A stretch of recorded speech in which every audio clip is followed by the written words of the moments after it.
আমার সব হিসাব মিলে, খালি একটা হিসাব মিলে না। আমার বাসায় মার বাড়ি থেকে আত্মীয় আসলে আমার মা প্রোঅ্যাক্টিভ, কিন্তু বাপের বাড়ি থেকে আত্মীয় আসলে আমার মা সর্দি জ্বর কাশি লেগেই থাকে। তবে মাকে দোষ দিয়ে লাভ নাই, আমার বাপের সাইডটা আসলে বিশাল গোষ্ঠী। আমার ঠাকুরদার সময় সব থেকে আরামের চাকরি ছিল পরিবার পরিকল্পনা অধিদপ্তরের চাকরি।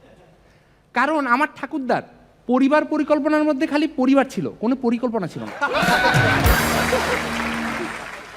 তো স্কুলে গেলে আমাকে ছোটবেলায় বলছিল ফ্যামিলি ট্রি আঁকতে।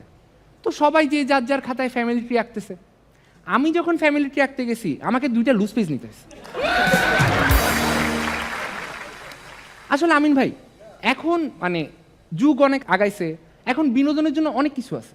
ফেসবুক আছে, ইনস্টাগ্রাম আছে, টিভি আছে, ইন্টারনেট আছে। আমার ঠাকুরদার বিনোদনের জন্য ছিল আমার ঠাকুমা।